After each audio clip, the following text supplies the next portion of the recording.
Great. Well, let's sort of kick off. I'm Mark Jennings, founder of Drinks Galore, and a chap who absolutely loves spirits. And one chap who I think loves spirits maybe even more than me is my good friend Mark here, who's been part of Drinks Galore from the whiskey side of things, and now from gin. Yeah. Well, thanks for introducing me like an alcoholic. Spirits are one of my real passions, in a respectful way, of course. Whiskey is my first love, but once you understand something in a certain way and really get to grips with the history behind it, you suddenly start seeing a lot of crossovers from a lot of categories. Whiskey and gin are actually very interlinked. The origins of gin in the UK was actually based from unaged whiskey. So there is a nice sort of synergy between the two.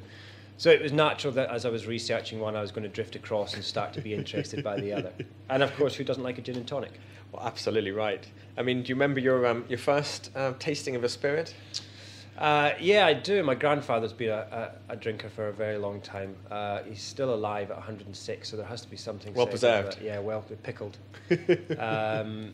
So yeah, it was the usual, like most people would have experienced, either Christmas time, sitting around with the family, they're all having a sherry or something to start with, and you pester an elder until they eventually buckle, knowing exactly the reaction they're going to get from tasting neat spirit at 6 years old. But yeah, from there, again, I think it's safe to say most people experience introductions to alcohol in the same way. Overindulgence as a teenager. Is there anything you've been put off for life, or have you gone back to everything you've... I once had a very, very nasty experience with a bottle of pastis and cream liqueur, which combined is not a fun thing for the stomach to try and handle.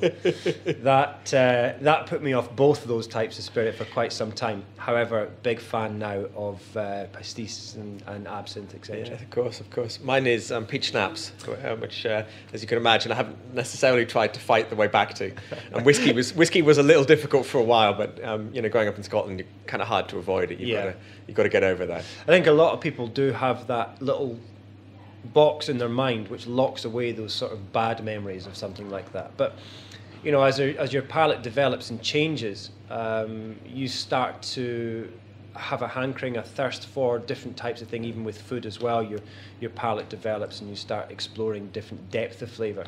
So I think anyone who hasn't gone back after a few years to spirit is well worth trying, with the right guidance, of course. I think you're absolutely right. I'm smiling because I'm thinking a bit about tequila, which if you say to most people, they just think about the waking up in the next morning, the taste in their mouth, and kind of hazy memories. And I remember years ago sitting in a bar with a friend of mine, tending the bar and saying, I don't like tequila, and the look in his eyes was like, right, I'm going to show you what tequila really, really tastes like. Yeah. Again, as more and more people become involved with spirits and the resurgence of the cocktail industry and better bars, better service coming into play, it's introducing spirits in a different way to people. 10, 15 years ago, the tequila that was coming into the UK was not the best of qualities. And the ones that were very good quality were very difficult to find. It was specialist retailers or special bars you'd have to really seek out. So you'd have to have a knowledge or an understanding or a thirst for tequila before you even thought about seeking them out. Now, of course, we've got a much better educational program in the spirits industry in general, more open knowledge, and you can't help but open up a latest style magazine and there'll be something in there about this is how to drink, this is cool, this is what it is, this is how to make it. So I think it's been easier in the industry to approach those, not misconceptions, perhaps just those fears, those bad memories, and help people understand that actually a lot of the spirits out there are vastly different from the ones that they may have experienced in the past. You and I have done a whiskey tasting that went very well, and we're about to launch a gin tasting in June. I'm interested to know what's the most unusual place you've put a tasting on. Whoa, that's a very good question, actually. There's been things on boats, in tents, circus tents, things like that. I think it's more, I'm never far from a bottle of something. So I can be in I did a tasting in a hospital once as I was waiting for someone to come out of the waiting room. Very impromptu. I happened to have a bottle with me, a couple of glasses in the bag. Guy next to me didn't look very happy. I thought I'd cheer him up. We got talking about whiskey and I did a quick, on the spot tasting just to show him. So, I could walk out of here now and do something similar. Find yourself tasting. Actually, London Underground, coming back, I got onto the tube one day where there was the Hull Scottish pipe band, which I didn't know existed. And the whole carriage was filled with, they all got on, instruments in hand.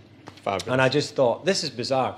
So I turned to the lead piper and I said, if you give a blast of the pipes, I'll give you half a bottle of the whiskey that I've got in my bag. Sounds like a fair trade. And he did. And for 4 stops on the Central Line between Oxford Circus and Moorgate, we had a rendition of Flower of Scotland with the drums going and everything. And so I handed out, a few glasses and gave some whiskey.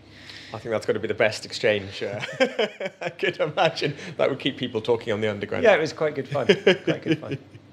And what do you think about the next kind of big spirit? I mean, we've seen kind of whiskey and bourbon and that kind of thing come on trend, and gin is, of course, people are going crazy for it at the moment. I think there's 2 that are coming to the fore at the moment. Obviously, tequila has had a great resurgence. It's still got a mountain to climb in terms of education and understanding. And behind that, there's mezcal, which is, the original tequila. And that's got an even tougher job because it has to wait until people understand tequila better before really they start looking at the origins. But for me, I think cognac as well is one of the few things that has been forgotten about for a long time. It's kind of the French's own fault. They have for a long time kept their doors a bit closed. Yeah. It has been the reserve of the rich and famous. It's been an after-dinner drink. Of course. And super regulated in France Absolutely. As well.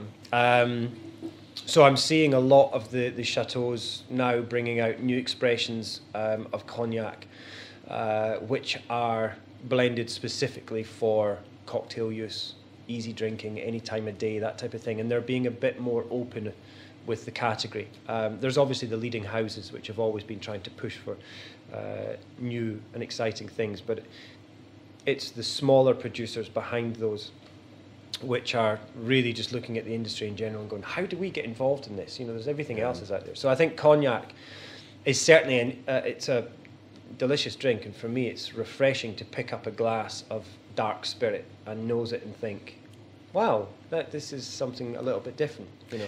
I did a blind tasting recently where it was supposed to be 4 whiskies, and one of them was a cognac. It stumped a lot of us, I have to say.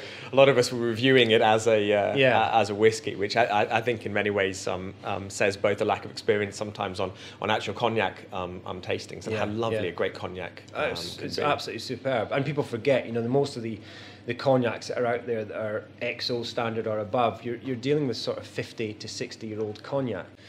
If I had to draw you to one particular spirit choice, you're on your desert island and a cask floats up onto the beach and it's your dream spirit, what would it be?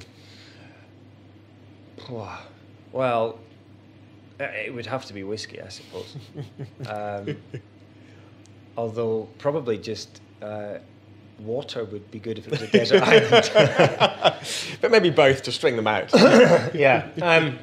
I think whiskey. I think it's always difficult to pick just one, that desert island cask. It's because I get bored very easily. But that's what I love about whiskey. The diversity of the category is so great that you can pick and choose from opposite ends of the scale. And gin's slightly similar, but at the end of the day, they're all quite gin-like. Of course. Tequilas are quite the same, but whiskey certainly has the diversity and range which keeps me amused, and if I get bored of one style I switch, but I'm still drinking whiskey. It's just a different character. Your passion for spirits is obvious and definitely shared by me, and I think by everyone who comes to the Drinks Galore events. It's absolutely brilliant to have you part of it. I'm looking forward to hearing what you've got to say about gin at the next event, and hopefully having you part of a lot of the stuff that we do into the future.